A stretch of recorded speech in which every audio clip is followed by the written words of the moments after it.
আসসালামু আলাইকুম। আশা করি সবাই ভালো আছেন। আজ আমি আপনাদেরকে ফ্রোজেন করা চিতই পিঠা দুধে ভিজিয়ে দেখাবো। চিতই পিঠা ডিপে রাখলে এটা কিন্তু অনেকটা শক্ত হয়ে যায়। আর এই শক্ত পিঠা দুধে ভিজিয়ে কিভাবে নরম তুলতুলে করা যায় সেটাই আপনাদের সঙ্গে শেয়ার করব। তাহলে চলুন দেখে নেওয়া যাক। আমি চিতই পিঠাগুলো ফ্রিজ থেকে বের করে একটা প্লেটে ছড়িয়ে রেখেছি। দেখেই বুঝতে পারছেন পিঠাগুলো কতটা শক্ত হয়ে গেছে। পিঠাগুলো ভেজানোর জন্য প্রথমে আমি গুড়ের শিরা করে নিব। এজন্য প্রথমে আমি গুড়টাকে কেটে নিচ্ছি। এভাবে কেটে নিলে গুড়টা দ্রুত গলে যাবে, তাই আমি গুড়টাকে এভাবে টুকরো করে নিচ্ছি। আপনারা কাটতে না চাইলে আস্ত গুড়টা আপনারা পানির ভিতর দিয়ে গলিয়ে নিতে পারেন। আমি গুড়গুলো টুকরো করে নিয়েছি, এখন একটা প্লেটে তুলে নিচ্ছি। এবার আমি গুড়ের শিরাটা তৈরি করে নিব। এজন্য চুলায় একটা প্যান বসিয়ে দিয়েছি। এর মধ্যে দিয়ে দিচ্ছি 3 কাপ পরিমাণ পানি। এই পানির মধ্যে দিয়ে দিচ্ছি 1.5 কাপ পরিমাণ খেজুরের গুড়। আপনারা এখানে অর্ধেক গুড় আর অর্ধেক চিনি দিয়েও শিরাটা তৈরি করে নিতে পারেন, তবে আমার কাছে গুড়ের শিরাটাই বেশি ভালো লাগে, তাই আমি সম্পূর্ণ শিরাটাই গুড় দিয়ে তৈরি করে নিচ্ছি। এবার দিয়ে দিচ্ছি 1 কাপ পরিমাণ কোরানো নারকেল। আপনারা নারকেলটা পছন্দ না করলে স্কিপ করতে পারেন। দিয়ে দিচ্ছি 1/2 চা চামচ পরিমাণ এলাচের গুঁড়ি। এবার আমি সব কিছুকে নেড়েচেড়ে মিশিয়ে নিচ্ছি। মেশানো শেষে আমি চুলাটাকে অন করে দিয়েছি। এখন আমি এই শিরার মধ্যে 1 চিমটি লবণ অ্যাড করছি, তবে আপনারা মিষ্টিতে লবণ পছন্দ না করলে স্কিপ করতে পারেন।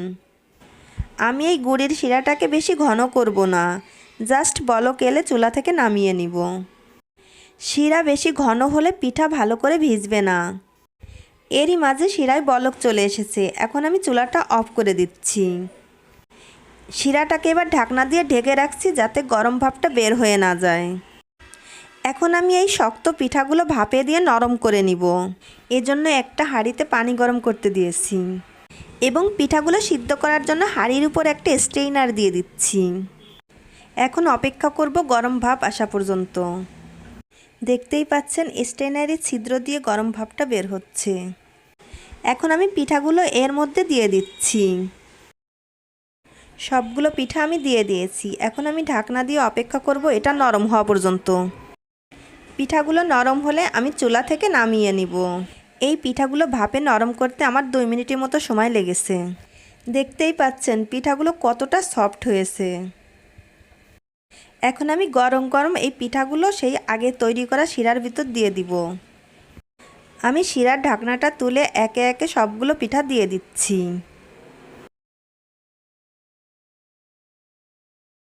সবগুলো পিঠা দেওয়ার পর আমি একটা চামচ দিয়ে পিঠাগুলো নেড়েচেড়ে শিরার সঙ্গে মিশিয়ে নিচ্ছি। এখন আমি পিঠাগুলোকে 1 ঘন্টার জন্য ঢাকনা দিয়ে ঢেকে রাখবো। 1 ঘন্টা পর ফিরে এলাম।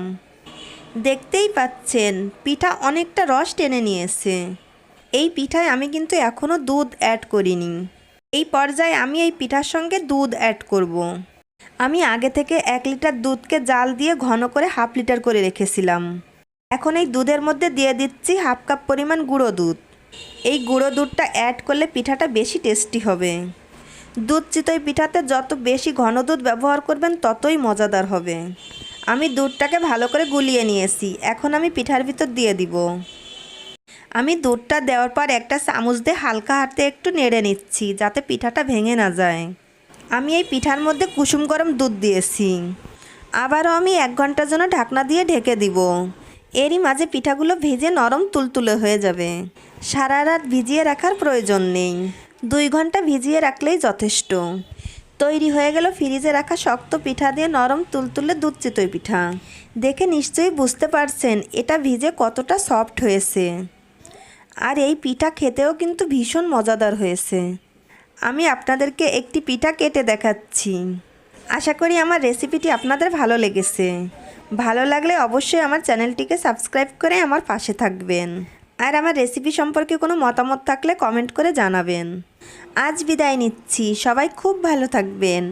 আমার এবং আমার ফ্যামিলির জন্য দোয়া করবেন। আল্লাহ হাফেজ।